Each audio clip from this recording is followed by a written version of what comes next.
Hey YouTube, how you doing? Today we have a little bit of an English lesson for you out there because we have an English guest today, and I'm really happy to have Mike here from SimRacingDen.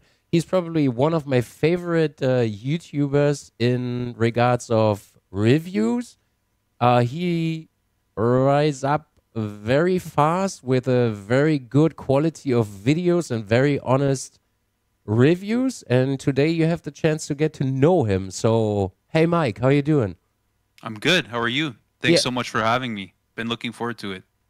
Yeah, we wanted to talk earlier this year, but we couldn't make it happen.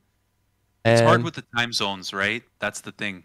Yeah, it's very hard. Yeah, we had a mix-up today, so actually it's funny too, because you had a time change, and I actually wrote down the time before the time change, and I was 1 hour early, so thanks for being here earlier for me, so because it's really late. And I'm excited for this chat. But let's start with you. Can you please talk about yourself in 1 or 2 sentences so people which are not no. Now I have the German and English thing going on in my head. So can you introduce yourself in 1 or 2 sentences to the people which don't know you? Yeah. So for those that don't know me and maybe know my channel, so my name is Mike. You know, I am a sim racing passionate sim racer first, and now YouTuber and reviewer has become a second job for me almost.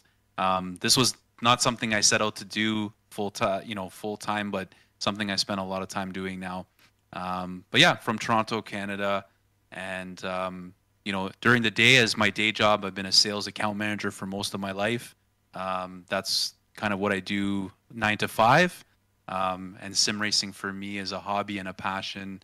But I love doing what I'm doing on YouTube, and it's brought me to so many different places and meeting different people. So yeah, that's kind of it, right, in a nutshell. Actually, for me personally, it's always nice to get updates from your room. I remember this old, like, really, it was white, really bright.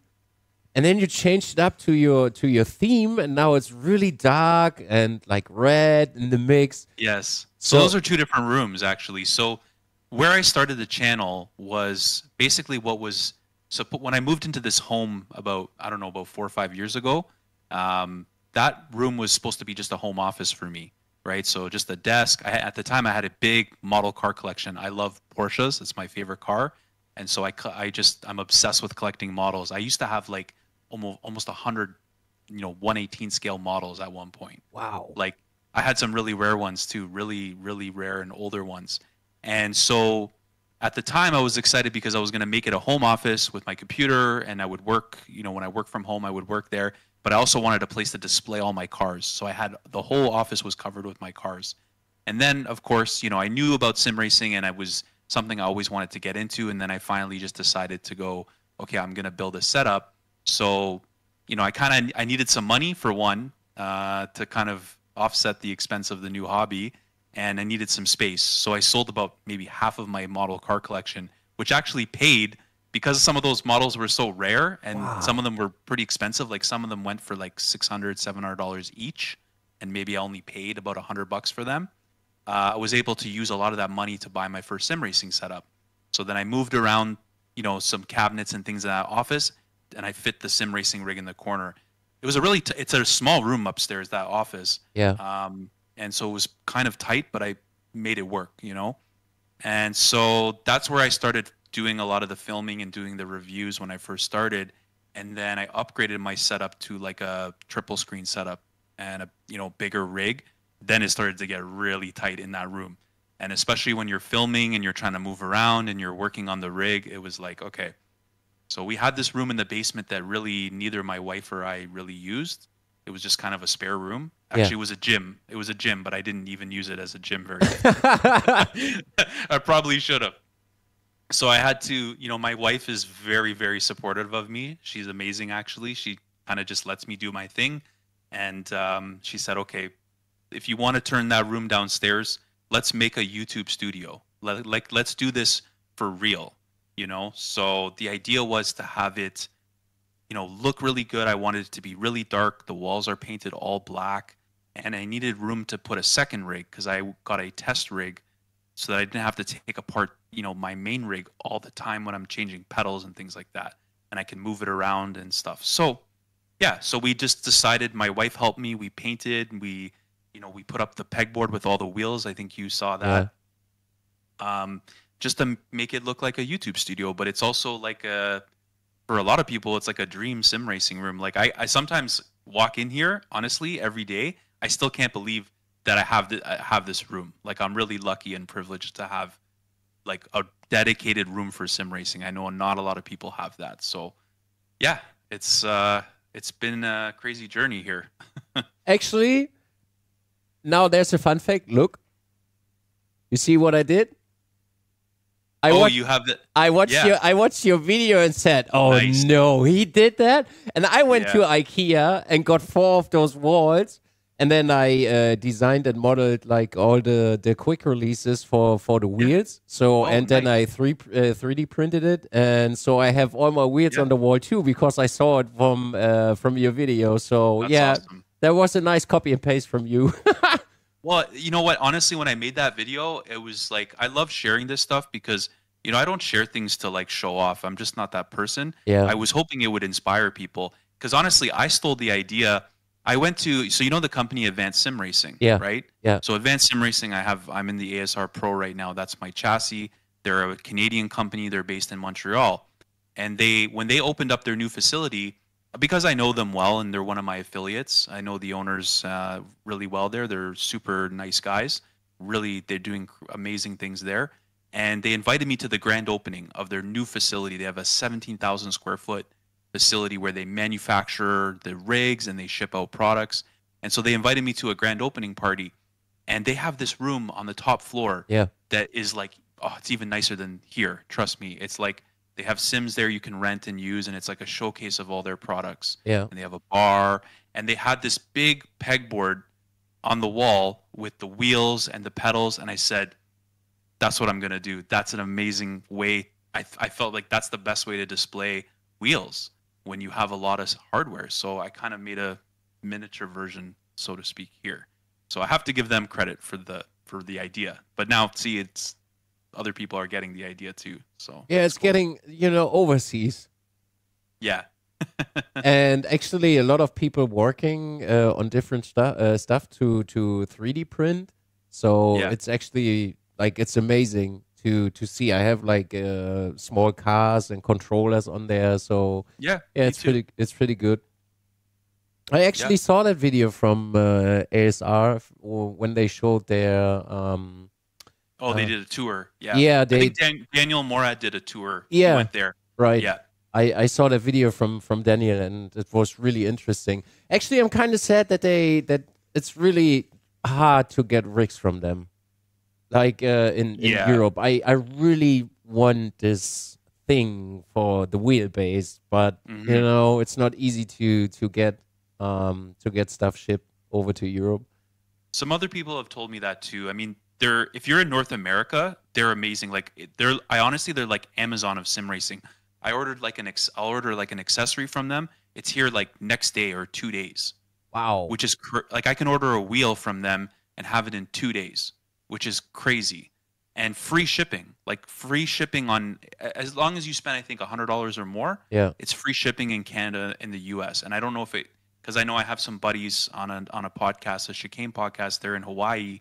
You know, the advanced sim racing doesn't ship to them, unfortunately, because they're just out of that scope or out of that reach. Yeah. But if you're in the main areas of the US and Canada, like, I always tell people, like, go to Advanced Sim Racing. Like, their prices are good, and the free shipping, like, it makes a big difference, and it gets here quick. You don't have to wait if you're impatient like me. Are you? Yeah, like, I mean, I think a lot of people are the same. If you finally decide to spend that $1,500 on a new wheel, like, I want it now. Yeah, you know? kind of. But I think sim racers are kind of used to, like, I mean, look, I've bought a lot of things from Europe and from Germany, and you have to pay customs and extra shipping and fees, and it's just, you have to budget that into the overall cost. That's just how you got to look at it, and it takes time to get it. I wish that there were more stores, like I talk about this all the time with other people, is, you know, wish there was more places you could actually physically go. You know, like something like the Sim Expo that I went to is amazing because you can go there and you can try everything in one place. Which is why a lot of people rely on reviews like mine, right? Because you just can't go try this stuff anywhere. It's hard. Oh, we do actually have a couple of stores in the German area or the European area. Yeah. So it's growing, I guess. I think still in North America, like in Canada, US, there isn't. In the US, like there's Micro Center, which is like a big, you know, and they have some sim racing stuff, but they don't have everything. They have some things. Here, the only place in Canada, like you can go to like a Best Buy, which is a big computer store, and they only have like Logitech and Thrustmaster wheels. They don't have like all this other stuff. Yeah. You know, there are a few places scattered, but it's very rare, very rare. So we end up having to ship it. So yeah, something like when Advanced Sim Racing opened up, because they're in Montreal, it's really easy in Canada to buy stuff from them. I also have a sponsor, Pit Lane Sim Racing, in Nova Scotia, and they do free shipping and stuff to the US and Canada as well. So there's a few, but not one. It depends on where you are, if you can go visit them or not, right? Yeah, sure. So how did you like slide into sim racing? I mean, we were talking earlier, so you're a little bit, let's say, you have a little bit more life experience than others. So you have some time on your 2 feet on Earth. So how did you get into all the racing stuff? Yeah, I mean, I think where it all starts is I love cars. I always loved cars from a very young age, and I was very much a gamer for sure. You know, I played a lot of computer games. I played a lot of console racing games for a long time. For a while, actually, you know, the first time I built a PC was for my first sim rig. I'd never built like a gaming PC. I was just always like I had a PlayStation or I had an Xbox, and I would play, you know, like Forza Motorsport or Project Gotham Racing, which is making me feel even older because that's an older game. So I think sim racing, I always kind of knew about it, but I think a few years ago I started really diving into it on YouTube. Like I was watching as many videos as I could, and I was really getting prepped to start, okay, I think I'm going to do this. And then it was really once we moved into this house, I had the space because I came from a condo, an apartment. So, you know, I was at the time, I was playing Xbox a lot. I was playing Forza Motorsport 7, which not a necessarily a true sim, but is actually a lot of fun still with a wheel. So yeah, I just built like a Fanatec setup and was playing Forza Motorsport on the Xbox, and then yeah, a lot of people go through this. You know, I quickly went down that rabbit hole real fast. Okay, I need a computer, and then I got the computer, and then it's like, oh, I've got iRacing now, I've got ACC, I've got Assetto Corsa with Content Manager, and then the rest was history. You know, I had the means to afford a lot of this stuff, so I was making a lot of upgrades very quickly. So yeah, but I mean, it's because I love cars, and I think the other thing. Sometimes I love the technology and the hardware almost more than the racing sometimes. Like I'm a bit of a nerd at heart. Like I love technology and I get excited about new things. And so, yeah, if you love cars and you love technology and gaming, like sim racing is kind of a natural thing to arrive at. It's just not everyone has the means or the space to do it, but everything kind of aligned for me a few years ago to make it happen. And then once I started doing content with YouTube, I fell more in love with the hobby, and yeah, it's out of control now. Yeah, for you, it's definitely out of control. Yeah. So you tested like so many things already. Yeah, I've been really privileged, and I don't know, it's a bit of luck, but I've worked really hard at this channel too. I spent a lot of time, you know, thinking about what I'm doing, the reviews and the way I film, and, you know, try to be as detailed and honest as possible. And it's what you see is just me. I'm not a person, that's me at heart. I can't be anyone but myself. And my videos are prepared they're done, they're scripted because I don't want to miss anything, and it's, for me, that process is easier. I'm not as good live, so that works for me. But yeah, it's given me access to a lot of things now, which is incredible. I mean, that privilege never gets old. The novelty never wears off for me, but I also take it very seriously because I'm one of few people that gets access to this much hardware. I try to make the best out of it, right? And because I have access to these things, I can give my opinions and experience. And that's why I try to engage with people a lot. Like, anyone that knows me, they can message me on Facebook or Instagram, and I always reply. Like, I'm not so big that I don't have the time to reply to every comment. I actually do try to reply to every comment. So I try to bring my experience, and if somebody wants to know something about a wheel, I can go to the pegboard and I can grab it and I can give you an opinion.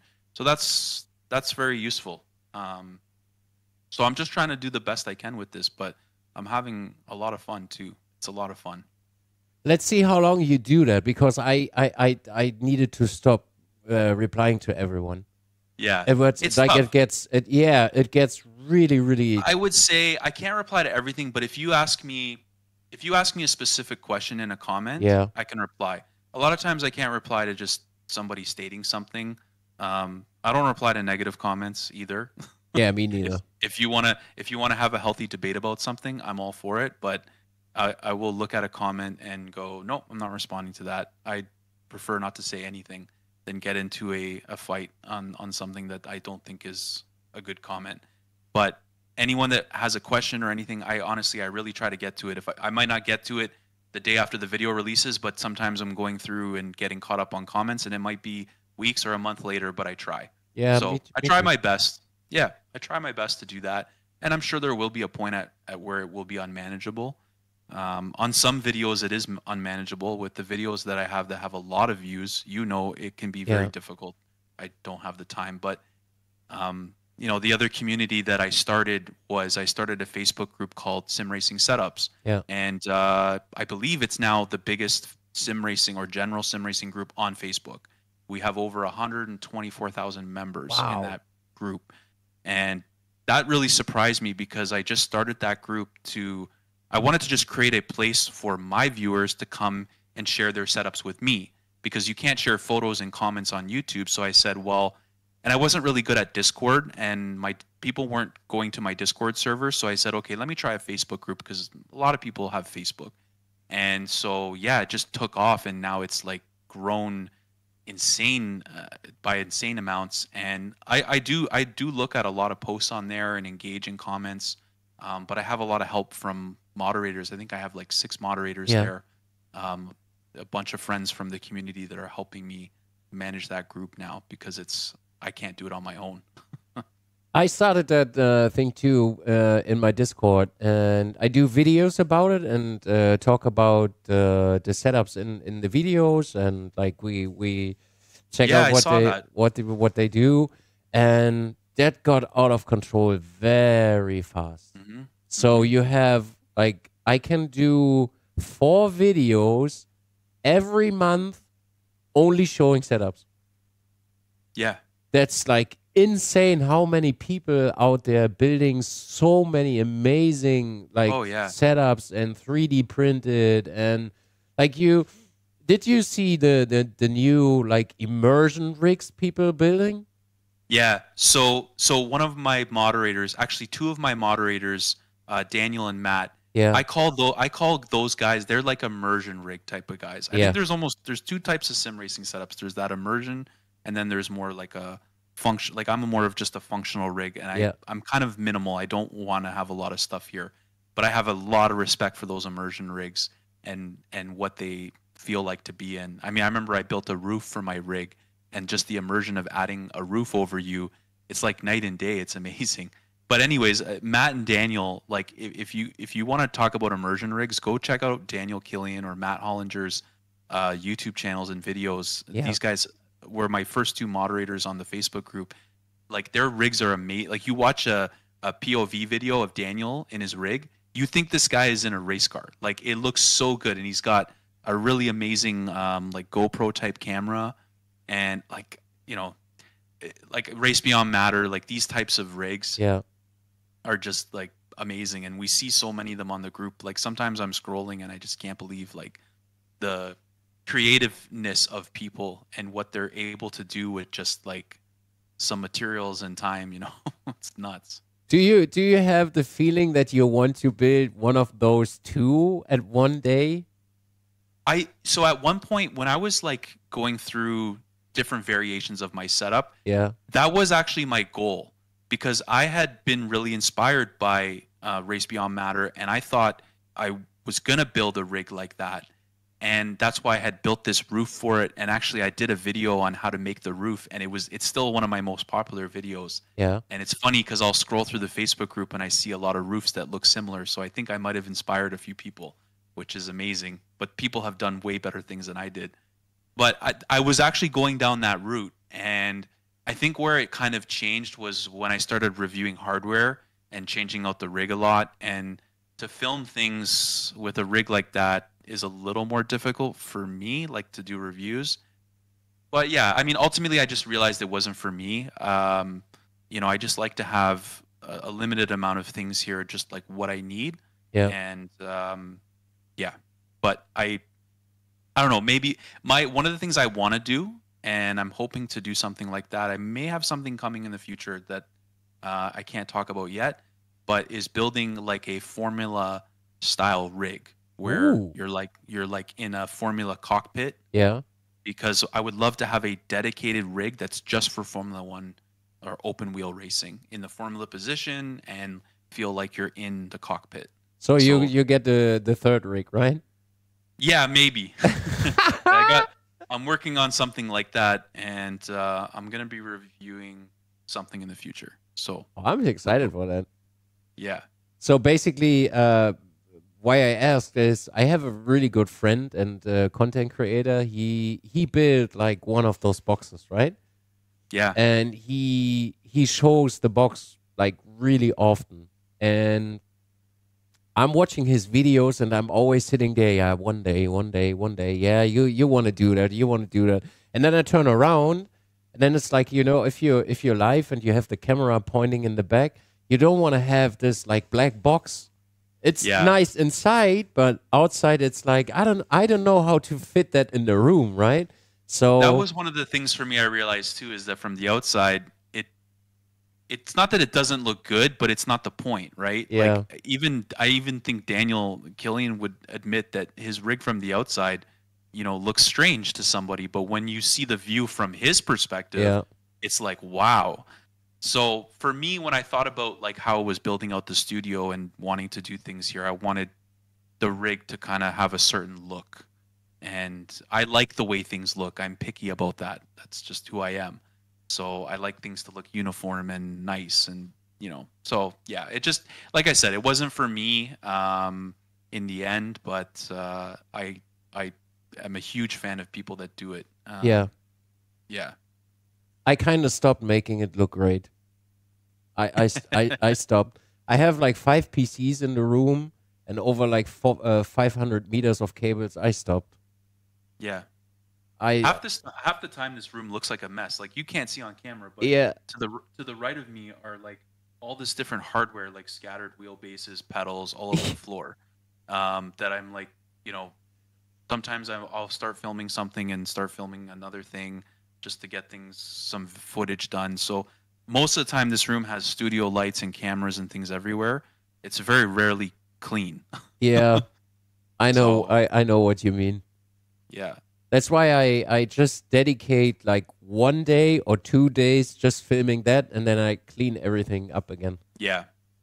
Because usually when I'm you want to have it nice, right? You build it out nice, so it needs to look nice. Yeah, like when I come in, if it's crowded, when I sit down and I want to race and just enjoy the rig, I want the room to be clean and just to focus on what I'm doing.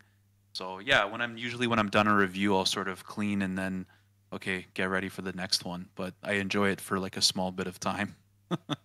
So how much are you racing at the moment? Not a lot. Maybe a few hours. So racing online, not as much, but driving all the time, because when I'm reviewing and testing hardware, I'm doing that. Usually I'm in test drive mode, or I'm driving around. I find, because sometimes when I'm reviewing, I want to start and stop and do things. So being in a race isn't always great for that. Yeah. But yeah, I mean, and I just have limited time. So the time that I have now is focused on making the reviews. So it's funny, sometimes you end up doing less racing a lot of times when you're reviewing hardware, because yeah, once you've used the product and you've spent enough time with it, then comes the filming, the editing, which doesn't involve a lot of racing sometimes. So yeah, when I get free time, I'll jump in, I'll go do a 30-minute race or whatever. But yeah, it's probably a few hours a week right now, not as much. So how long are you testing like hardware? Is it like different? Yeah. It depends on. I think it depends on what it is. Yeah. Some things I will spend, a month with maybe, and like if it's a wheel, I will use that wheel as my primary wheel for several days and hours and sometimes a month. But yeah, some things, like if it's a button box or something, like you can get a really good impression of what a button box can do in a few days, right? There's certain products, that when I get a wheel, because I've had my hands and I've tested so many different wheels, I know exactly what I'm looking for, right? So you start to get a good sense of the product very quickly. But the thing that I'm really cautious about too is that you need to spend extended time with it, because if something's going to break or something's going to fail or show some weakness, that can sometimes only happen after using it for several days or hours, right? Yeah. Pedal sets I end up testing longer to see how they hold up. Do they start to creak? Do they start to make noises? Because things, when they come brand new, they might be okay, but yeah, after you've worked them in, some weaknesses might show, yeah. right? So yeah, it can be a month. Some things I've tested for several months before actually finalizing the review, and some things are quicker, right? Yeah. I killed like 3 brake pedals already. Did you? Yeah, I did. I'm kind of known for that, to kill brake pedals. Yeah, well, that's good. You put them to the test. Yeah, but there's you get a good sense for it if it can hold up. So because I'm using them to the maximum. So I had the SimRacing P1000, for example, and I compressed all the what's it called? Elastomers? Yeah, the elastomers. I compressed them so bad that the cylinder in it was back at the end already, and you could feel the metal end. So the elastomer already failed. Yeah. Kinda, and it was like, I don't know, I used it for like 4 days, and then I had to switch the elastomers, and needed to get like the really, really hard ones. So yeah, pedals are, my thing, to break them. Yeah, I mean, in some things, like I'll review, it's a short-term review. Yeah. Some things I'm probably going to circle back on, right? Because there's things that I'm using now long-term. So my idea is that I'll probably circle back on some of these reviews at some point that I've done to say, hey, this is what I've been using for, now 6 months or something, right? For me, the things that I really like, in the end, they live on my main rig. So if you ever want to know what I really like using, it's what stays on my main rig, and I list that on my website. A lot of these things, they don't get as much use afterwards, but they come into play when I do comparisons. So like if I get a wheel and I want to go test the paddles and see how they feel against another wheel or the sound, I'll pull out these wheels. That's why I don't really sell anything that's been sent to me. Yeah. I've sold some things that I've bought in the past, but I don't sell anything. I have all this stuff here so that I can do comparisons, right? And I do that a lot. I'll pull back out products. I'll pull out pedals so that I can remember kind of what they feel like and compare to another product when it comes out. Actually, I stopped doing that because, like, for me, it's not fair to compare. Like, I mean, if you have a wheel which has a display and kind of the same amount of buttons, that's kind of fair, But if you compare pedals, they are all like, they are so different. So I'm not putting them next to each other. So I kind of stopped because that's actually not my thing to do that. Yeah. No, that makes sense. I think it's more like when it's like a pedal set. They're in the same range. Yeah. And sometimes I have pedal sets that all kind of came out at the same time, Yeah. roughly, and people want to see those comparisons, and that's the only time. But yeah, things change, right? And things don't always stay relevant. Yeah. In terms of what they are. So There's yeah. so many things coming out this year. Oh, it's crazy. Like, I mean, I was at the show in Germany, and just to see everything all in one room of Yeah. what there is, and there was tons of new products. It's like right now there's nothing like, I don't feel like there's anything like crazy groundbreaking that's come out this year that's like, oh wow, this, I feel like the last year was like the active pedal. That was like, okay, this is like a very new thing. This year was a lot of, adding products, refining products. The companies were kind of growing their range of products. Yeah. But we saw a few different new things, but nothing new. Like, okay, SimLab has a wheelbase, but that's not a direct drive wheelbases are not a new thing, but that's a new company entering that market or that product. Actually, we have from VRS. I don't know how that new thing. I'm not really sure about that. It's actually, I kind of missed it at the show. They were like kind of tucked in the corner. Honestly, I didn't even notice it right away. Yeah. And I didn't personally get to really talk to them or get information firsthand. But yeah, what I understand is that the wheelbase comes like it has all the full capabilities, but you pay to unlock it. Yeah. It's the same way like with a Tesla, they all are capable of autopilot unless you pay to unlock all the sensors and cameras, which I don't know. I have really mixed opinions on this. It seems a little bit strange for something like that for sim racing. Like, I think it would, I mean, I get it. So I guess if you wanted to, you're on a limited budget and you're like, okay, I can only afford this much, but at least I know that I don't have to go buy another product when I'm ready to, I have more money to spend. I've already got a wheelbase with that capability, but it would feel weird to me to, it's there and I just can't use it. Yeah. I don't know. I don't know how I feel about it. It's an interesting concept for sim racing hardware, but actually BMW is trying to do that with their seat heating. Oh, yeah, like options and stuff. Yeah, you can subscribe for seat heating. Yeah, that's like that's like, I don't know what you're trying to do here. What? I think they did it with I could be wrong, but I think BMW did it with like Apple CarPlay. So to use Apple CarPlay, you have to pay like a subscription fee to use the software. I go, really? Like, I mean, I have 2 cars, but like my Jeep, like it just has CarPlay. Yeah. You don't have to. It's always gonna have CarPlay. Yeah, I don't know. Like, I don't know how much sense that makes for sim racing.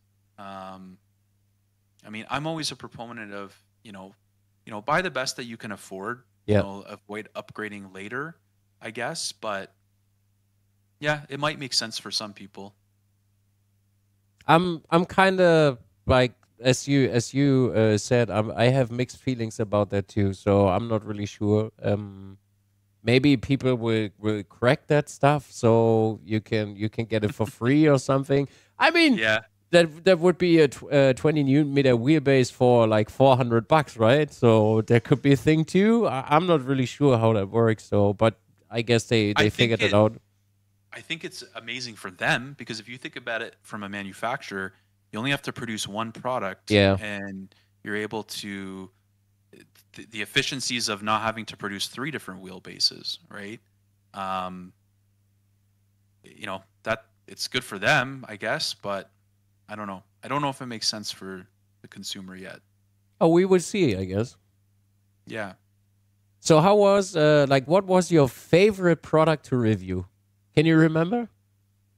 My favorite, so I would say, I mean, when I first reviewed the active pedals, of course, I was really excited to get them. Yeah.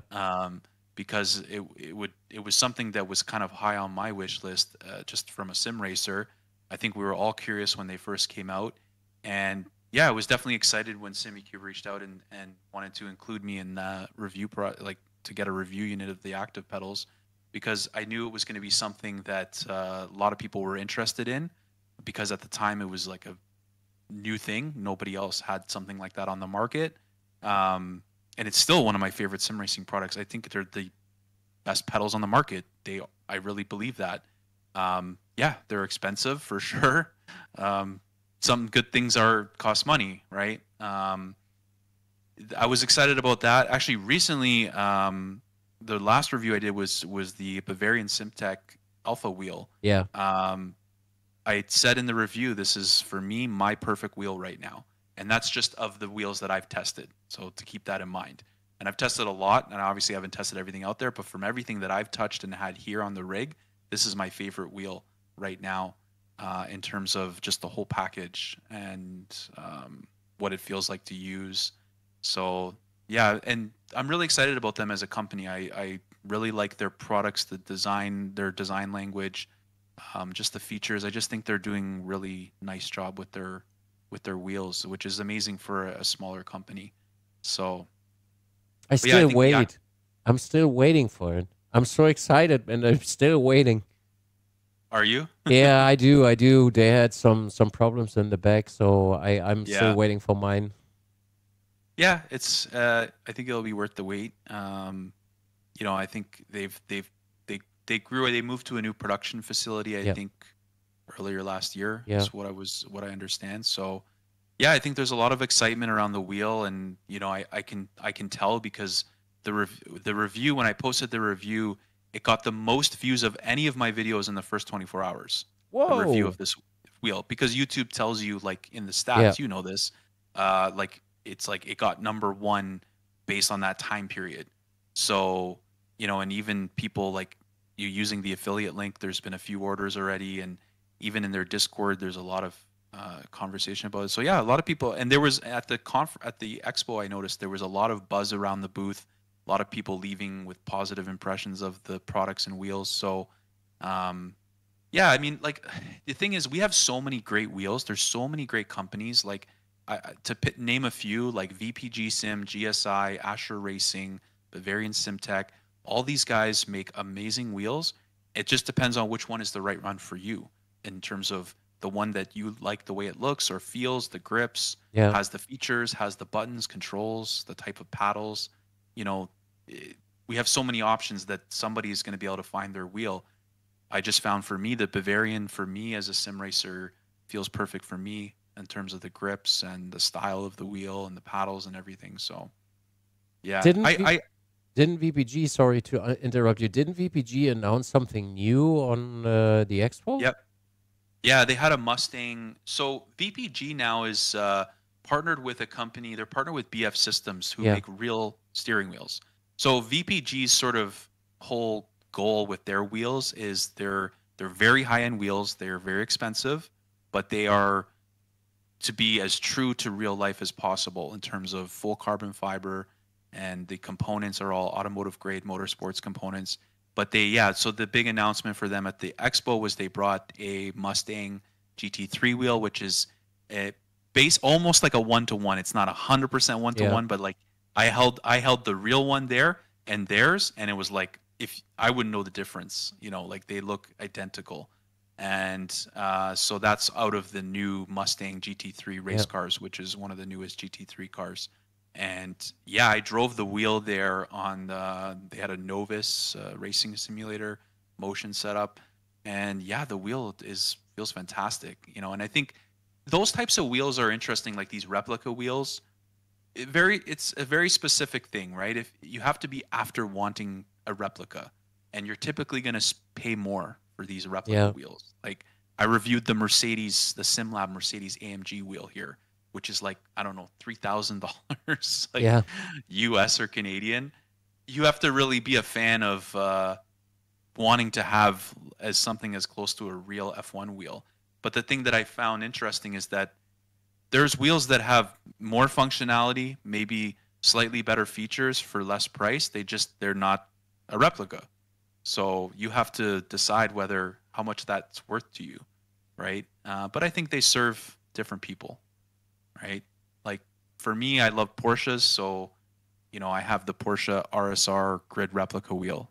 Oh. And to me, that is my, like, you know, that's my precious, that's my golden jewel. Like, that's a special wheel to me because I love Porsches, right? But not everybody's gonna feel the same way about that, right? So what VPG does, I think we need in the market. I think they fulfill a special type of product, and they do a very good job of it. And they care. Their quality of their wheels and everything is amazing, and their customer service, their engagement, like they're just good guys, and they make really nice products. You know, I've only reviewed the VPGT, but I do have a Mustang GT3 wheel coming to me. I think in about a week or two. Manny's sending me one. Yeah. So there will be a review on the SimRacingDen soon of that Mustang GT3 wheel, and then I only spent maybe like 20-30 minutes with it, you know, driving. So once I get it here, I can really put it to the test and see how it feels after more laps, you know. That's amazing. Yeah. I did a really big mistake 2 weeks ago. I had the original Porsche GT3 wheel in my hand, and now I need it. Like you mean like the replica one? No, the real one. Oh, the real one. Yeah, I have a friend. He's a GT3 driver. He was driving last year in DTM, which is kind of a GT3 league in Europe. And he invited me at the Nürburgring, like he was driving a race on the Nordschleife this weekend, and he said, "Yeah, here you can just take the wheel in your hand." And I was like, I didn't really know what to do with that thing, and then I held it in my hands, and it was like, yeah, I need it. I really need that wheel in my life. I actually got to try a real Porsche Cup wheel at the same booth. So VPG had, you know, it's like a $30,000, and so he slapped it on the rig and let me drive with it for a little bit, and it's amazing, like how it feels and how lightweight it feels. Yeah. What I found interesting though, and what he was telling me, is that a lot of real race car wheels, they're not as nice as sim racing wheels. Yeah. I don't think people realize this. Yeah. Sometimes they're a little bit loose, the pedals are a little bit janky, the buttons are not. Like, we as sim racers are very picky, and there's a reason for that, because like for us, the money we spend on this stuff is like, that's our hard-earned money, and we have very limited funds to do sometimes the things that are fun and spend on this type of stuff. So, and we want it to be like so mint when we get it. Right? Yeah. I'm picky too. But real race car wheels, the drivers don't care. It just, okay, does it work? Yeah. Okay, let's go. It's so funny because like I'm trying to get like informations from real driving and bring them to sim racing so people can get this immersion. And I was driving on the Nürburgring at this weekend with the M2 BMW, and that wheel was so janky, and like it felt so weird, and I was like, I'm not driving that on my sim rig. But like when you were driving on the track, it was like, yeah, all right, it's working. But like the pedals was like there was a little bit of play in it. And the wheel was like, you know. A lot of drivers will tell you the same thing. I think the things that translate well into sim racing, of course, is the weight. So, and that's what VPG is all about, because it's a full carbon fiber frame, right? Which is expensive to make. Like the Mercedes SimLab wheel, each wheel takes 8 hours to hand make. Yeah. A carbon fiber. So that's why it costs money, because it costs more money to make. Yeah. So, but the lightweight, it does translate well. Some people don't like very lightweight wheels for sim racing. I've talked to some people that don't like it. What you end up doing is maybe having to turn down a little bit the force feedback, because the details start to really come through. Yeah. So, but there's a lot of positives to that as well. I find they can feel really nice to drive with. Like that SimLab Mercedes wheel was incredible to drive with, because of how lightweight it is. And then you pair that with a powerful wheelbase. The other advantage is that you don't necessarily need a very powerful wheelbase when you have a lighter wheel. Yeah. So there's advantages there too. So you like you gained a lot of knowledge in the like how long are you doing YouTube videos? Like 1 year, 2 years? I think it's just been like 3 years now, maybe. So So it's like, not very long. when you sit right now, have you like we are talking for 40 minutes right now. If you let that sink in, like how much stuff you put your hands on already.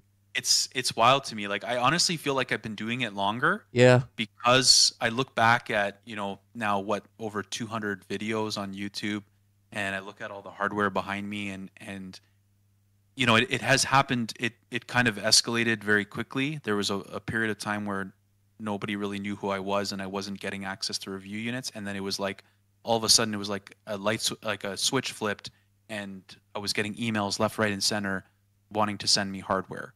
And a lot of it too was me reaching out to people. What a lot of people, so I have like, if anyone wanted to start doing this, I think what a lot of people maybe don't realize that's obvious is you can reach out to people and ask. Yeah. And there's nothing wrong with that. I reached out to a number of companies to just say, hey, this is who I am. This is my channel. Would you be interested in sending a review unit? Yeah. And that actually helped me grow very quickly, because a lot of people said yes, which, sometimes you think that people won't, but they do. If you present yourself professionally and respectfully, you can get access to these things. Now, I'm not saying that's going to work for everyone. Everyone's going to go email everybody now and say, send me a review unit. You have to I had to prove what I was doing first. Yeah. But, it blows my mind, actually, like how quickly and how much sim racing is like such a huge part of my life now. Huge part of my life, right? It's almost a second business for me now. Right? It takes up a huge amount of my time and life. It's all I think about and talk about sometimes, because I absolutely love it. It's absolutely what makes me excited, Yeah. I love what I do for a living too during the day, but for me, that's a job, and I care about doing well at it, but there's nothing that gets me this excited than doing this stuff. Is your wife driving too? No, she did when I built the first rig, we had a tradition. So every F1 weekend, so like practice day, like Friday, we would jump in the rig and we would do the track that the race was at, just so that when we watched the race, we kind of knew what the drivers, where the corners were, because she was curious about it, right? Because her and I love F1. That's the one thing that we really bond over, is we're big F1 fans. We watch it. We watch qualifying Saturday morning. We watch the race together. Like, we don't miss a race. And so she started driving, and she was getting pretty fast. Like, we were competing like lap times and stuff. And then I think just because, like, as I started to go further into it, she kind of maybe lost a little bit of interest. Yeah. And, but yeah, I need to get her back in here and driving, I think, and encourage her to do it. I think that would be cool. Yeah, I guess so. Yeah. I think for her, it's just kind of, it's not exactly her thing, but I think she's really supportive of me. Like, she has to listen to me talk about sim racing more than a lot of people. That was my next question. Are you talking to her too? I make her watch every time I finish a review. Like, she's actually one of the people I'm most excited to watch it. Like, when I finish a review, I'll like walk out of my editing it, and I'll put it on the big TV. I go, "Hun, I just finished a review. Can you watch it? Can you watch it?" She's like, yeah, I'm busy right now. I'll watch it later. Because I want her opinion. Like, I get excited to show her, right? Because I get excited when I finish a video, if it was like I did something with the editing that I was happy with, or I was proud of it. Yeah. Like, I want to show her, right? And she's really supportive of it and helped me. She helps me with sometimes the writing and things like that. And so, yeah, I think she humors me a lot, but she actually is one of my biggest supporters. She lets me spend money on this, and she helped me build this studio. We took days. She did most of the painting in here for me. So she's actually really great about it. So I'm lucky. I'm lucky for that. That's amazing. Like, I would do the same. Like, my mom is doing that, right? So I reconnected to my mom a couple of years ago. And like, when I go out to the racetrack, like, which I do from time to time nowadays, she's always asking, "Are you good? Are you good? Are you good? When is the video coming out? I haven't seen it. Are you driving? Are you this? Are you that? Are you this?" And then she's watching, and she has no clue at all what I'm doing. Like, nothing. She doesn't know where the money gets from, and like, it doesn't really matter for her. But she's watching the videos, and the next day she's calling me. Oh yeah, that was amazing. It was nice seeing you in the car and doing this and that. And like actually, if some people are in there, oh, your friends are so amazing. They are so funny. And like she's getting 60, right? And she has no clue, but it feels like she loves what I'm doing. And that's why I'm smiling so much, because your wife probably gives you the same feeling. Yeah, she does. And actually, it's funny you bring up your mom, because my mom also is very supportive of it. She actually understands it quite a bit now. I had her in the rig one time, and I filmed a short video of her. And that video is like viral right now on YouTube. Oh, I put like a stupid title, like mom tries rig $20,000 rig or whatever. Yeah. You know, and it's like 10, 20 seconds of my mom like just driving very slow. And that video, I don't know what it is. People keep watching that video. Like if you type in sim racing on YouTube, it's still like one of the first like shorts that comes up. And I didn't, what's funny is I forgot to tell my mom that I had uploaded that video. And one time I was with her and I go, did I ever tell you about the video that I filmed? And like you're on YouTube, you know, and like so many people watch, and the comments that I get on the video of my mom are really funny. Some are like just like straight rude, and I'm like, guys, it's my mom. What are you doing? Yeah. But some are really nice, you know, like they're like, oh, nice sandals, you know, in the So one day I showed my mom like how many, I think it has like 200,000 views. I don't even know. And I showed her that, and she got really excited. She goes, oh, I want to be, you know what? Let's do more videos. I want to be the sim racing mom. Dude, my mom is doing the same thing. I know. That's so crazy. She always wanted to do videos, and I'm like, yeah, mom, you know, the internet is rude. It's like, it's kind of sometimes a shitty place. And she's like, I don't give a crap. We do videos together. She didn't care. She actually thought it was great. She goes, I don't care what people say. I don't know. So maybe I might have to get my mom to help me with some reviews and try some wheels and stuff. But yeah, everybody's supportive. And my dad, of course, like my dad is I wouldn't have been able to go to Germany if it wasn't my dad, because I talked about this on another podcast. My dad helped pay for a lot of that trip, because I just hadn't budgeted for it to do it this year.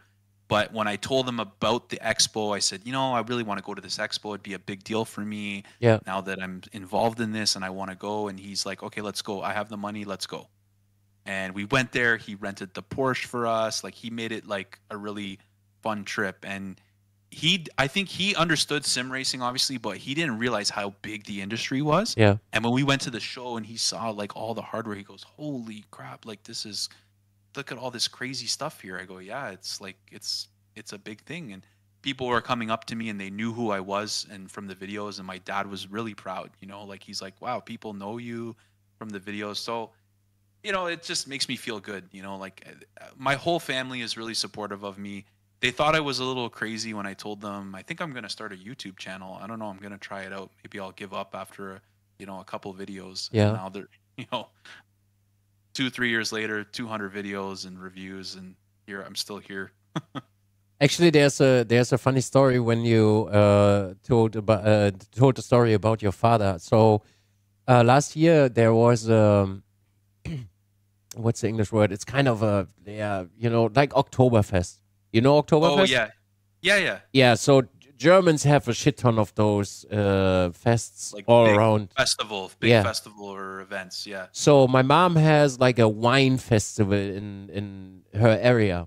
And she said, son, do me a favor.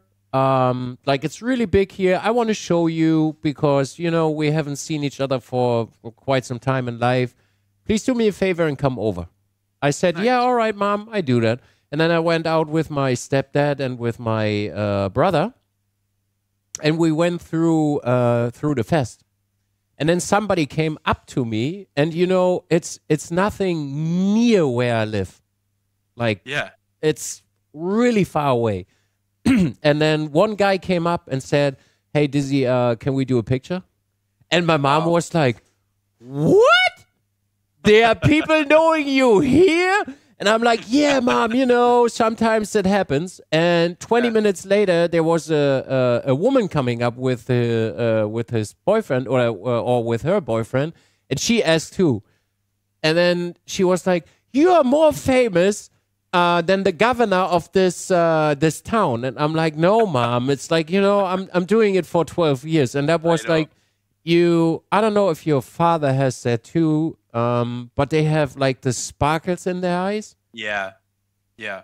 I could see that. Like, and that's what was, he goes, I can't believe that we traveled to Germany, like from Canada. Okay. Yeah. This is very far. And he goes, we're in this strange place we've never been to, and people know who you are, you know. And look, it's because this community is it's a small, I still think it's a small world still. Yeah. Right? Sim racing, you know, there's only a handful of us on YouTube really doing this. And so, yeah, people will, you know, people will recognize you, but it's still, that novelty of it. I was very humbled. It was like, you know, the nicest thing I remember this guy said to me, he goes, I look forward to every video. I watch all of them. I like the way you do it. I like the music. And it's like, for me, that meant a lot, because it's like, there's some things, the way I make the videos, I do them selfishly for me, like, because I like to make videos like that. And I know some people don't like it, and that's okay. Some people have told me, you know, it feels like a product presentation. It doesn't feel like a review. And it's like, okay, I can understand that opinion. But for me, I just want to produce something that I like at the end of the day. So it was really nice to hear somebody say that they like the videos because of the way I make them, and because of the music, and because of the visual and the footage, and because I spend so much time trying to get it right. Yeah, of course it felt good, right? It's that there's no one that could argue that wouldn't feel great to hear. So I thought that was really cool. Actually, to put the cherry on top, I'm like you're kind of a colleague, and I do it for a very long time. For me, are like you're on the top right now. You do the best videos out there in regards of reviewing and showing products. Like there's no comparison. Sorry, Boosted Media. I'm sorry about that, but this guy over there, like he sets the mark right now. You can be really proud what you achieved the last couple of years. That's really nice of you to say. Thank you. Yeah, it's fun. I think for me, you know, it's funny, as I was discovering sim racing, believe it or not, I discovered photography. I discovered making videos, which was like almost the accident of it, right? Because I never even owned a camera before I did this. I literally had to go buy a camera. Yeah. Because when I first started, I was just using my iPhone. Yeah. Right? Because I had it. And then when I wanted to like improve, I was like, okay, I got to buy a camera. I had to learn all about cameras and stuff. And I actually really enjoyed that process. And now I watch like just as much photography and camera reviews as sim racing reviews. Like, it's just, you know what, like, but this is life, right? Life takes you on these journeys and these new hobbies and things that I'm just happy like I have something to keep me this busy. Like, I talk to some people and I tell them about like what I do, and they go like, I wish I had something like that. Like, I don't have anything. I just come home, I watch TV, I watch sports. I want a hobby, but I don't know what my hobby should be. Like, I'm actually, I think you and I, we're lucky that we know exactly what our hobby is. It's no question. Like, I will be doing this until I can't sit in this sim rig anymore. Like, I know that without a doubt. And it's nice to know that I know exactly, like, when I retire, I'm just going to do this. I'm going to do this more, right? And if I can do this full time before I retire my day job, I'll do it. But, you know, we were talking about that before, right? It's just, sometimes it's just not financially feasible. Yeah. And a lot of YouTubers know that it's not easy to get this to a point where it could replace your primary income. Like, this is not my primary income. Yes, I make some money from this now, which is good, but a lot of it just gets dumped back into stuff to do it, right? So let me tell you, after 12 years, I'm still dumping money into the company. Still. Yeah. Yeah. And like, I'm not regretting any penny I spent, like, on my room or right now on sim racing, because, you know, it's, for me, I have Monday and Tuesdays off to make like office stuff and, you know, go to make phone calls with the government and stuff. And it's even on Mondays, you open your eyes, all right, let's fucking go. We do all the stupid shit, and then we do the good shit.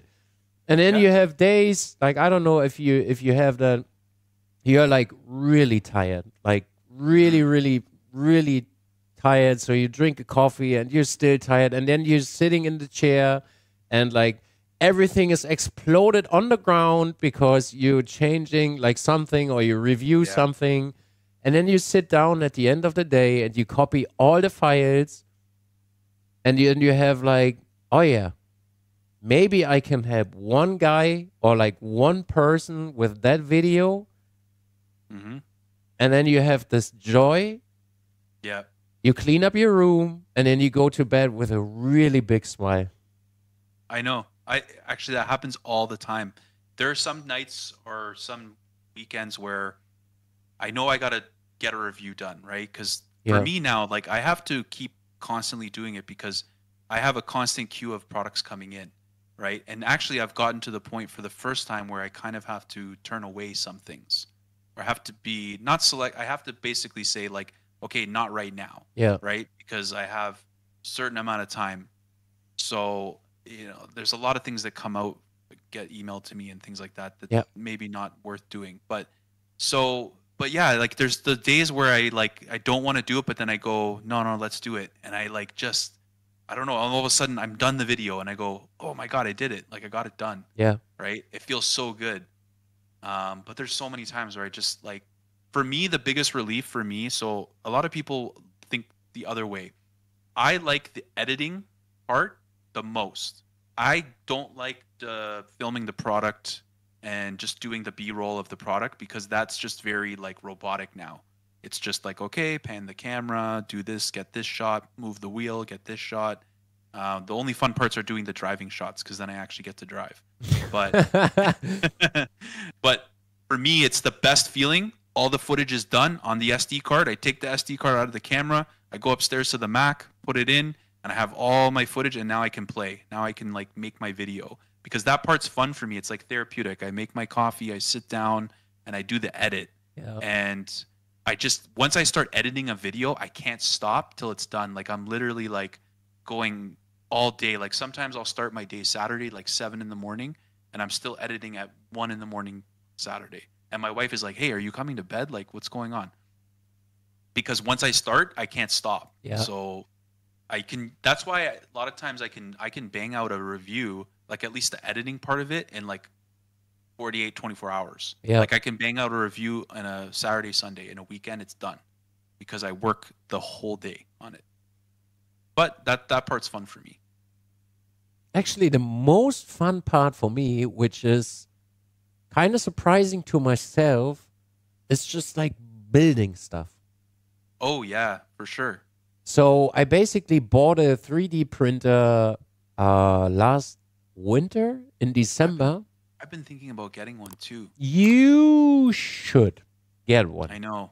That changes so many things for you. Yeah. I think for me too, like I totally agree with you. Like when I get ideas to like change the rig around or I get some new hardware, every time I get new hardware, it gives me a chance to like do something better. Yeah. Oh, I guess I'm behind the rig anyways. I might as well like redo these cables while I'm here. And then I'm like, I haven't even started filming yet, but I decided all of a sudden to redo all my cable management. I go, well, I just wasted the afternoon. So basically, I was clever when I did that. So my screens, I have 48-inch screens. I can't do anything with the cables. How do you like the 48-inch screens? Like, so I've been considering getting bigger monitors. Yeah.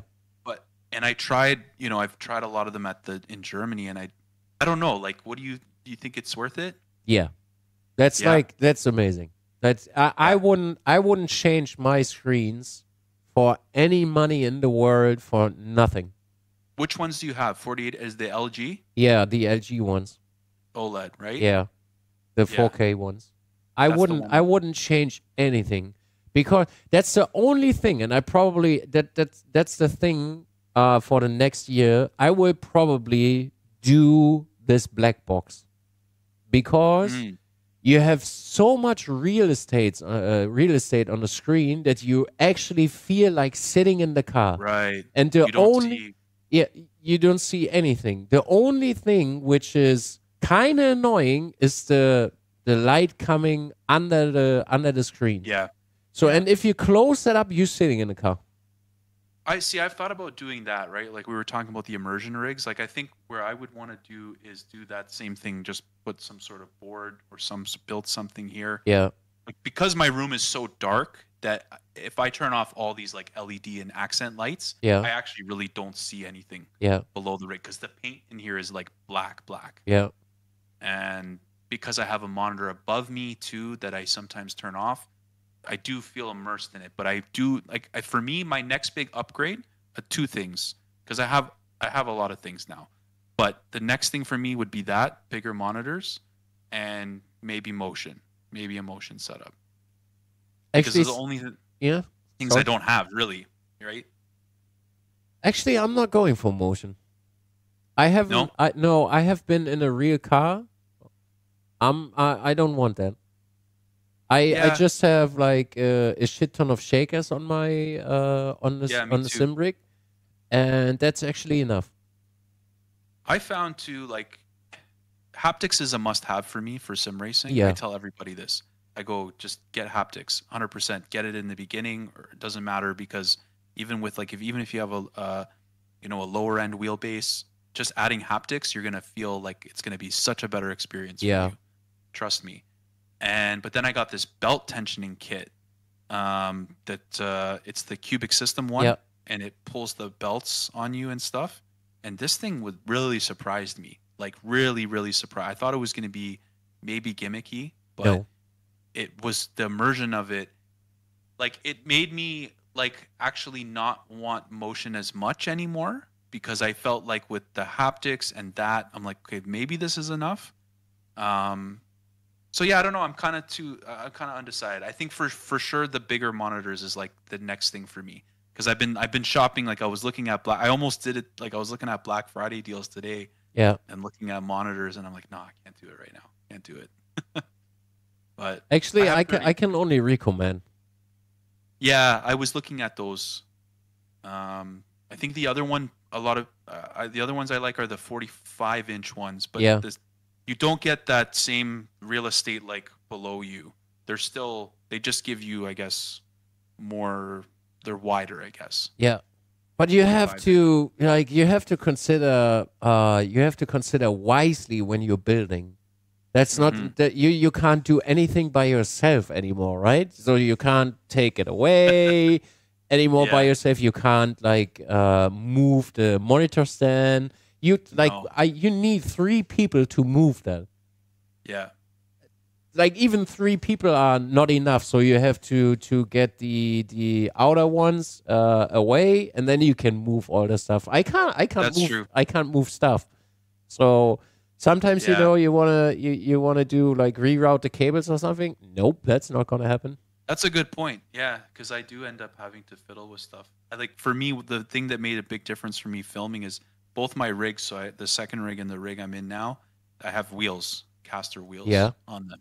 So I can and everything that's on the rig, it's all one unit. So there's power bars, everything is all mounted underneath. Yeah. There's basically 2 cables that come from my rig, one to power and one back to the computer with all the USB hubs. So that way I can literally unplug 2 things and I can pull the whole rig out. So if I want to film all the way around, or I want to change pedals, I don't have to get behind there or anything. It makes a big difference. Thank you for the idea. I'm going to do that too. Actually, I'm going to switch my rig because mine is really old, and I might put wheels under the monitor stand too to have the ability to move it. I thought about that too. If you actually, because I was trying to move it the other day, and it's actually even because I have 4 monitors and a bunch of stuff attached to the monitors, it's pretty hard to move actually now on my own, even with the small monitors, right? Yeah, I have actually 5, and we don't need to talk about moving stuff now.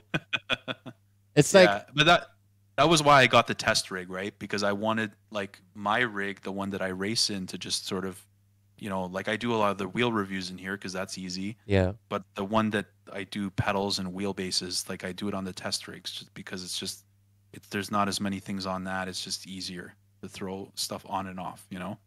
That's actually funny because last year I switched my room like you, and I got a second one too because of the same reason. Yes, I saw that. Yeah. I saw that actually. I didn't want to do that either, like switching all the stuff all the time. Yeah, it was nice to have. I mean, like the rig was provided to me by a local company here, Six Sigma Racing. Oh, nice. So shout out to Stanley. He said, I like what you're doing. I want to help you. It was a win-win, right? You know, he said, look, I'm not looking for a review of the rig. Yeah. I will give you the rig. All you have to do is just let people know it's a Six Sigma rig, is the test rig. So I said, yeah, that's fair, right? So that rig has helped me facilitate a lot of these reviews, for sure. Yeah. Greetings to Henry about like mine. He did the same. I like your stuff. Hey, can I, you know? Yeah. Yeah, it's you know what, those things are great when the opportunities come for help. You know, I look at some of these things as win-wins. You know, if I'm not reviewing it, then great. But yeah, I've had a lot of help along the way. That's the thing. Like, it's not just me that's been doing this. I've had help and people giving me opportunities and advice. And, you know, I remember like Dan Suzuki gave me some advice on filming one day, and that changed completely how I use my camera. I told him that actually. I saw him in Germany, and I said, I'll never forget that day you told me to fix my focus settings on my camera. Oh, goes, you still remember that? I go, yeah. Yeah. I still suck at it. So I need to learn that too. Like I'm more of a live guy, and I'm really bad at filming. You know, it's getting better and better. And I have a lot of respect for that. Like I have a lot of respect for people like you that do the live and the streaming. Like I don't know if I'll ever do streaming. I don't know if it's my thing. I think for that you have to have a certain personality, but and it's a different kind of challenge, right? Yeah. To do that kind of video work and to do streaming and to do that regularly, right? Because for that, I think the importance is of having a schedule, right? And be consistent. Yeah. So, yeah. But, yeah, this works for me for now. And you do a really great job, so you can be proud of yourself. Yeah, actually, it's constant learning. You're learning all the time. You're like, I'm always learning as I go, new things. Yeah, that's the amazing part about it. Like filming, for example. Like I don't know how you film, but for example, I did in the beginning. I had like 2 cameras rolling, and then you have to, you know, I didn't even clap in the beginning. So one day there was a guy. Did you actually think about clapping in the beginning? So you have like a peak, and then you can align it. And I was like, oh, that's so simple. No, I haven't thought about it. And then it's always the simplest things that you think it's some complicated thing. Yeah. Right? But it's like, yeah. And actually, I remember learning about that too, the clapping thing. I was doing like a similar video, and I was like, how am I going to sync this up after? Yeah. Oh, just make a noise. That's it. Done. And then it even got funnier because I have like an extra PC for streaming. And then it was like, why don't you use that PC to record your things? So I actually have an extra capture card in the PC, and I can like use up to 6 cameras at the same time, and record all the cameras at the same time, and they all have the same audio, and they all have like a single file. And it was like you have been like sitting like here, and like my streaming gear is, I would say, really, really good. I have like a really big mixer and all that stuff. And that was so simple that I wasn't thinking about it. And when I had the idea, it was like, oh, that changes everything. So you just have to plug in the HDMI cables. You don't have to go to every camera and press record. You can just press one button and everything is done. So that's how it's done. See, I didn't even know that. Yeah. I always wondered how people did that. Yeah, like there's so many goals I have too for like how to facilitate filming here, and like I want to have some static cameras and things that are always in the same positions, because Yeah. I end up doing a lot of the same shots sometimes, right? So like I remember one of the best investments I made, because I do a lot of panning shots when I'm filming B-roll. That's just how you do it. I got a motorized like head for my tripod. Yeah. So you just press a button and it just goes like this, And I Yeah. was like, oh, that was like one of the best things I bought, because I was just panning by hand all the time. I have a funny story about that too. So actually, I was trying that too in the beginning, because like my B-roll was in the first reviews were like so shitty, and I started to buy like a new tripod, like the really expensive ones where you have like the slow movements and stuff. Yeah, And fluid head. yeah, and my like Paul, the guy who I'm doing YouTube with, was like, dude, can you please stop with that shit? You suck so bad at it, I can't use it. Can you do me a favor and listen to me right now? Take your camera, make pictures, and I do it. And I was like, Oh. huh? How? What do you mean? Like, Oh yeah, in the editor. yeah, you can do just that. give me Yeah. like a full res picture and I do the penning and stuff. I was like, huh? What? And then I took like a gazillion pictures of like everything on the rig, on my table, and like everywhere. And then he was like editing it like in the afterwards. And it was like, oh, I don't need to do all this stuff. No, you can do it.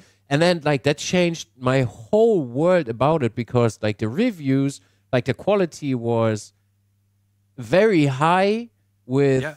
like simple changes. A lot of it is just simple things like that, just adding movement and just different angles, like just little things like that. Yeah. Yeah, it was funny. I discovered that too as I was learning how to edit. I'm still learning how to edit all the time, and it's like you can download. It's called like I don't know. It's like a camera movement within the editor. You can move. Sometimes I'll forget to do certain shots. I can throw in my camera here on the editor. Yeah. So it's cool. Yeah, it's I love figuring out new stuff with that all the time. Yeah. It's amazing to learn like new things and talk with people about it.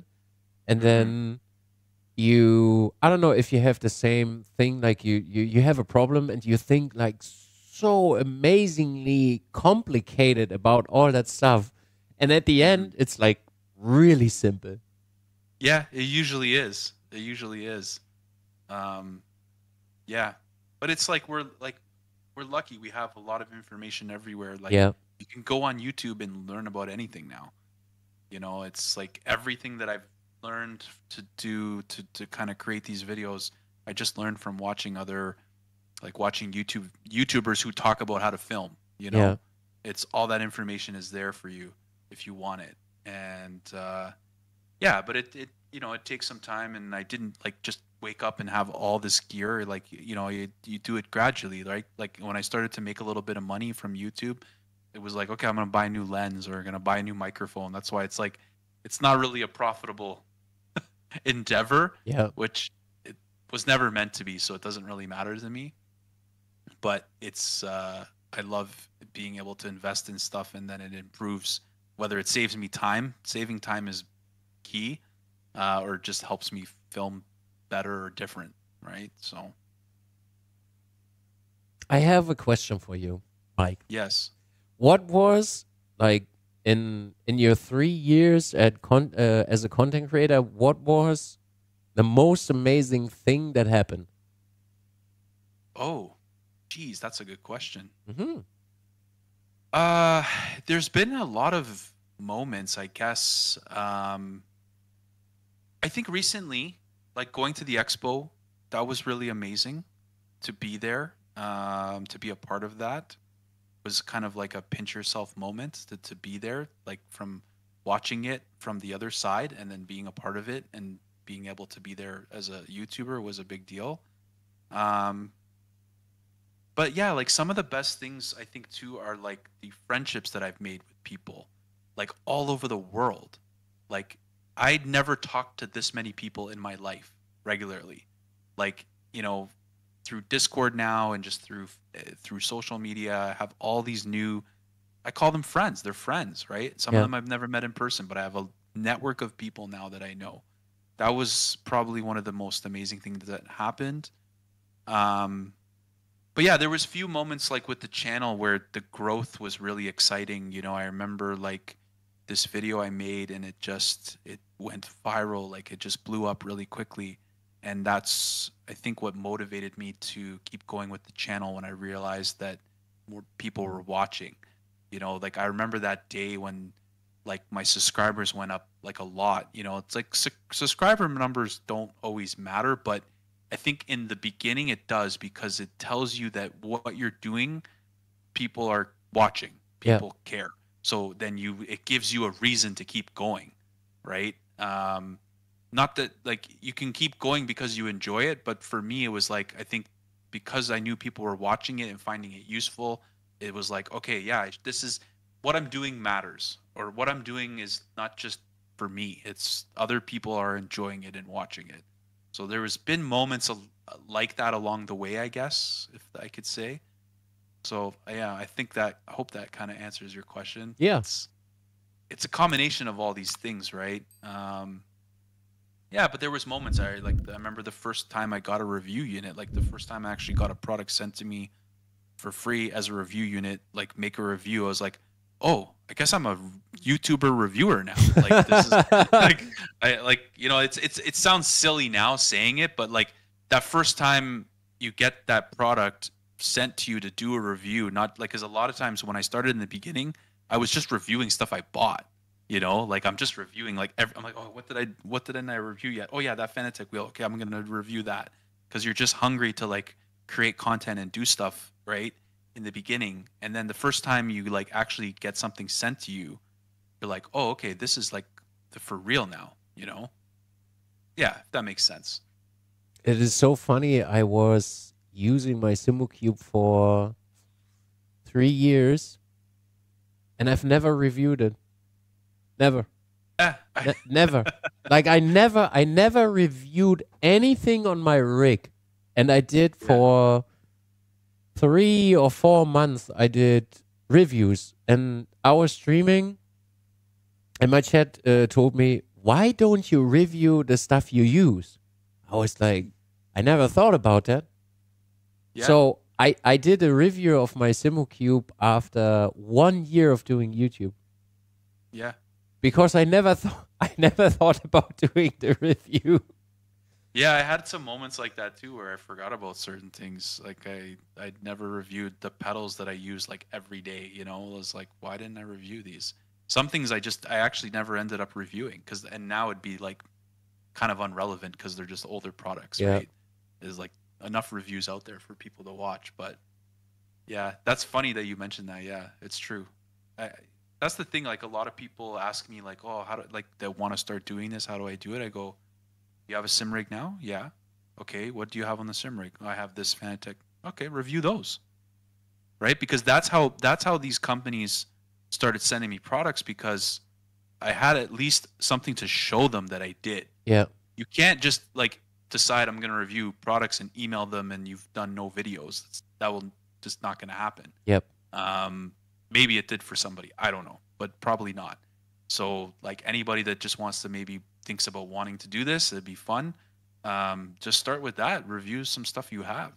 You know, put out like 5 videos at minimum, right? Don't just start with 1 video. Put out like 5 at the same time so that you have a couple of things on there. Yeah. That's kind of what I did. So. What you did. I have like one last question, Mike. Sure. What are your plans for like the near future? Like what's up in the den? Yeah, I mean, like to keep doing what I'm doing, for sure. Like I said, I want to create some different rigs maybe here in the studio. But yeah, I want to get back to doing more videos outside of reviews. So more videos in terms of different guides, ideas, making things. You know, I remember like making the video about the roof for the rig and how much fun that was. like I'd like to be able to do some more things like that or get back to some of those things, because I think for the last little while I've just been go with like reviews. So I'm gonna start to kind of balance things out a little bit in the future. So that's kind of where I'll be going with the channel, I think, a little bit, for sure. I'm excited for it. Mm-hmm. I'm still like, I'm watching like every video for me quietly, really enjoying it. I like to see that. I like to see what you're coming up with. It makes me happy when I get comments from people that like the review actually helped them. Like I think everyone should go watch more than one review, but I'll get those comments from people, or they'll reach out to me and say, "Hey, this really helped. I bought it and I'm enjoying it." It's like great, like that's why it helps me to keep going in terms of what I'm doing, right? I think that there's a lot. Everyone should go out and watch more than one review when they buy products. I just want to bring my perspective to it, right? Bring my opinions to it and make it a nice video that is worth sitting down and watching for 10, 15 minutes, I would like to add like a little point to that. I'm happy when companies come towards you and say, thank you. That had an impact on like our sales or the interest, and people came over. That's a really great feeling too. It's not about the money you earn from that. It's like the recognition is really nice and feels amazing that they are humble and say that had an impact. That's nice. Thank you.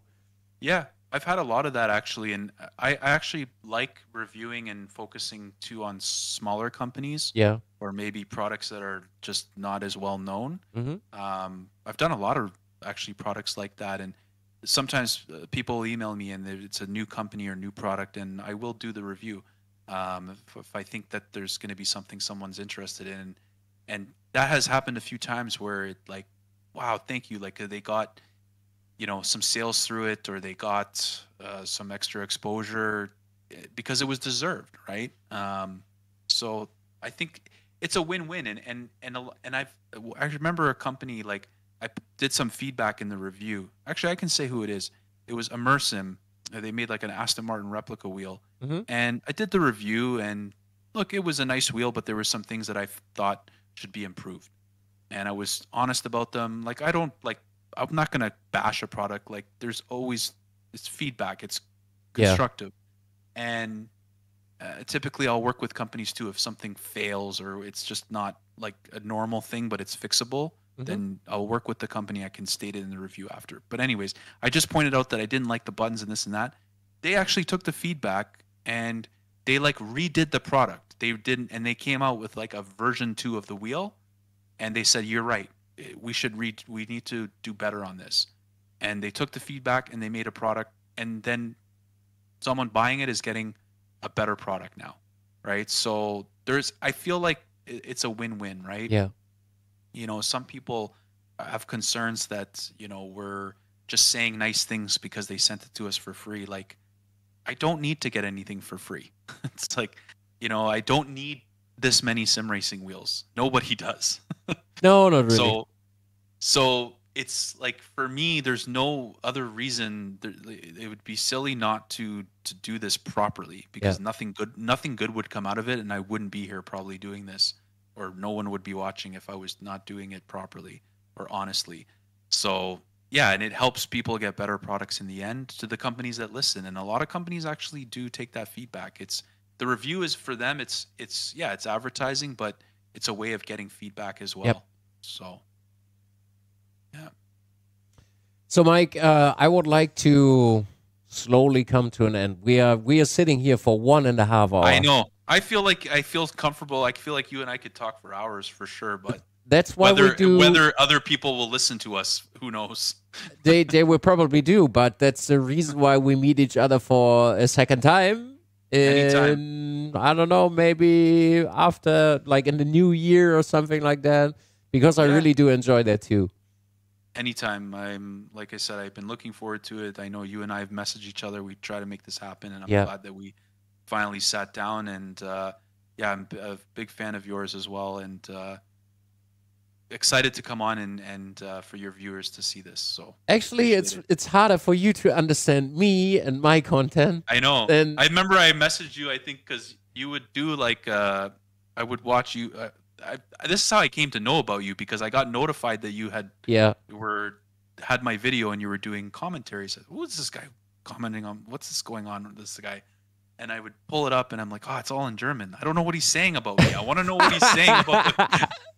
I'm like, he's smiling. It sounds good. So he's not like saying anything bad. No. But I'm like, I was curious because I found it actually very cool that you were like talking about my video. And I was like, oh, this is actually cool, because now maybe some more people German speaking will find my channel. Like, cool, right? Like, great. Because you can watch my videos with subtitles if you don't understand English. Yeah. And I actually go a step further, and I put in enhanced subtitles. I redo all the subtitles and I get them professionally translated in several languages. Wow. I actually translate them. German is one, because so I have 7 top viewers. Germany is one of the top countries that watches my videos. So I make sure that I use like an AI service that's very good, that takes my script and translates it better than YouTube does for German and Italian and French and I don't know, some other languages. I pay for that to do that. So because I want like more people, if English is not your first language, I still want you to maybe be able to watch the review. So I don't know if a lot of people know I do that, but I do that. Oh, let me think about this like episode, because that opens like some doors, you know. I want to talk to a lot of people, but sometimes the language is a barrier, right? So yeah, for sure. I don't even care if people watching this video right now, because I want to talk to you, but they probably will watch the video. But you know, sometimes people have difficulties understanding that. So that's a really great idea. Yeah, there's some services out there. I mean, I even looked at some other service where it was really weird. I actually tried it, but I was afraid to use it because I don't think people are ready for it. It's my voice, and it's an AI version of me. Like, so I can make my voice talk in German. Oh yeah, I see. You've seen this, right? Yeah. It's wild, man. Like, yeah. I showed it to, I did it so I'm Italian, but I don't speak very good Italian. Yeah. So I took one of my whole scripts and I made like an Italian version of the video just for fun, like an experiment. Yeah. So I did a whole review and it was my AI voice in Italian, and I showed my wife and she goes, "Oh my God, it's so weird. Like, it's you, but it's not like but you don't speak Italian like that. Like, you can't."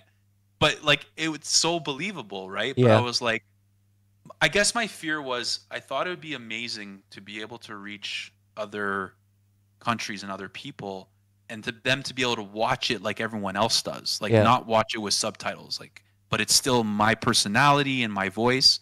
But then I thought maybe some people will not like that. Maybe some people will go, it's not right. That's disrespectful. Like, I was worried about like all the negativity that might come from that, because some people are really against AI, and I believe in using it for things like good like that. But I was worried that some people would. I think you know what I mean. Yeah. Like, I don't think they're ready for it. Maybe. Isn't Mr. Beast doing that with like the most with the biggest languages? He might be. I don't know. Yeah. I think some people are. I heard about it on another channel, and that's where I got the idea to try it. And it's expensive too to do it, but it's like a monthly fee. But I just thought, how amazing would it be if I could post an English version, an Italian version, a German version, French version, and it's my voice. But you know what? I won't keep you so long, but the one thing, the negative of that is you have to re-edit the whole video, because certain languages take longer to say things. So now I have to adjust every clip. Like, I'm literally re-editing because the voice clips are different. But right? It's a great idea. Maybe like if you get a little bit, like, let's say you get bigger and then you have an employee and you can work together. That's maybe a thing. I could hire someone. If I could hire someone just to say, okay, you create the German and Italian and all these language versions for me, that would be amazing, because then I'd be international. Yeah. I mean, you have I have international now, but I was about to say you have English. You know, most people speak English. yeah, but what if somebody like, somebody in Italy who like they go, yeah, I think I would enjoy it more to watch it in Italian. Yeah, that's true. Right? So then maybe they watch more or they watch longer or whatever. I don't know. It was interesting to think It's, for about. example, I can't watch Dan, like Dan Suzuki, in German. I can't. Does he do does he Yeah, do he has a German channel where he did like the German. I can't watch him. It's not Dan for me anymore. I was watching a video on stream and I did it like 1 minute or 2 minutes and I said no, Chad, we can't do that. No, no, I can't watch that. That's not Dan anymore. And it's for me, it's super weird when I see him or we write from time to time, and it's getting even weird when we do the podcast. I can't talk to him in German. That's funny. Wow. He's like, for example, if you would do a German video, it was like, no, that's not. I don't think you wouldn't want to watch it. No, that's not Mike for me anymore. You're like, I don't like German Mike. No, I prefer Canadian Mike. I like Canadian Mike. Yeah. Yeah. So I don't know. It was an interesting thing. I don't know if I'll ever do that, but I don't know. Maybe things will change. I think you're going to start seeing a lot of more people on YouTube start using those services as they become more easier to use and maybe more inexpensive. Like it's interesting to think about, but keep doing what I'm doing for now. Just write it down, for later. Yeah, I tried it out. I know how to do it, and yeah, I think that the biggest thing for me that I realized to do it all the time was the editing thing. Yeah. I was like, oh, that's gonna be too much time. Yeah. Like if I have to edit this 5 different times, no way. No way. So I need to be able to pay somebody to do that for me. Yeah. Yeah. So Mike, we have kind of a mini game in this podcast. Okay. Which I'm going to explain to you in a second. I'm scared now. No. You don't need to. You don't need to. It's like it's really funny. We grown into it in the last like 20, 30 episodes we did that. So, which I'm going to explain to you in a second. But I want to prepare you because you as a guest, you will close the episode. You will definitely end the podcast. You can make advertisement for everything you want to. You can greet your mom, your wife. Like, the stage is yours at the end. I won't say anything anymore, and you close it up. Okay. Let's come to the mini game. So, we are racers, right? And racers need competition. Mm-hmm. So, we have kind of a competition in the podcast. So, basically, the guest is giving out a number. He thinks the comments will be under the video. Oh, okay. And let's say, for example, we had like in a certain period of time. No. Okay. Actually, this is not a rule right now, but we probably will do that because there are some people dribbling the system, and we need to make some rule for that. But let's say, for example, you are going to say, I'm going to reach 160 comments. Okay. If you reach that, you are going into the ranking as with a check mark. Okay. And you compete with the other guys. Okay. So basically, we have the content creators for themselves because you bring more people to the table, and then we have like racing drivers or like smaller drivers. So think about a number of comments you will reach under this video, and you can use everything you want to. You can cheat as much as you want to reach that. I was already going to bring up your channel and go check the other guests to see. I can give you numbers if you want to. Like the highest number is right now 323. Really? Wow, that's a lot. Yes, okay. He's a German content creator. Like he's a esports driver. He had like 323. He's the leader, like by far. That makes sense. So because maybe I'm not as well known in that aspect. Let's say I get 143, just for fun. 143. Is that low? Or is that too high? Actually, my good friend, he's a driver, and he is not a YouTube creator. He had 163, which he reached in 2 days. Okay. So I might be too high. But let's... What? No, you are way too low, Mike. Maybe. Like, think about it. You have to think about your community. Like, your own community can watch this podcast and will understand it. Yeah, no, and I will. I'm going to share it too. So maybe I should go. Okay, let's do this. Let's do 185. 185 is kind of like a 4th or 5th position right now. Yeah. That sounds good. You could definitely reach that. But actually, I feel like I can't compete with the German personalities because that your audience is going to know them better. But you know, Mike, you're a very handsome, nice guy. You know. But that's all right. You can lock that in. I mean, you can. Let's lock that in. Yeah, if you come back the second time, you can go higher. Like, you know. Yeah.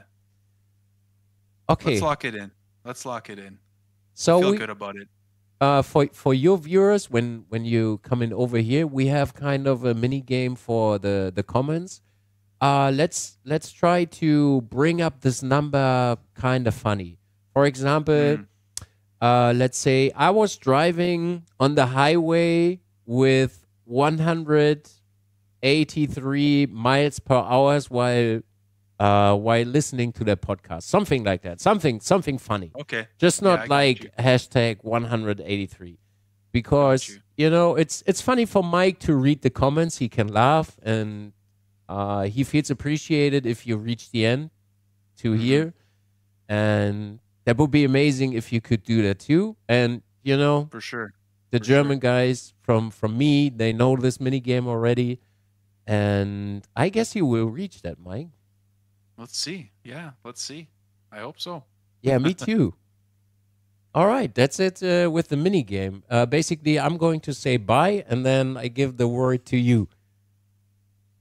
So thank you, everybody, for listening until this point in not our native language on this channel. Mike, thanks for taking your time and being here. It was like really amazing to get to know you, and I hope we see each other again and have a chat without like the stream, and just, you know, can be nerds and talk about the stuff we do and like. And please do me a favor and keep up your great work. I really do enjoy your content. You're a big inspiration for me in regards of reviews, and it's always nice to see you growing and, you know, getting out there. People get to see you, and it makes me really happy that you like achieve that and receive that and get all the feedback. And maybe we see each other next year in Germany or like somewhere else in America. Thanks for your time. Have a great time, and bye. Thank you so much. Yeah, I was really happy that you invited me on. I was been excited about it. To get to know you is amazing too, and thank you for the kind words. It actually means a lot, and keeps me motivated. Like I said, I enjoy doing this, and the best part has been meeting different people and just being able to nerd out and share the same joy of all this stuff. And, you know, I know we talked a lot about content creation too, maybe more than sim racing, but I think hopefully everyone finds it interesting, or maybe gives them some ideas or inspiration. That would be amazing.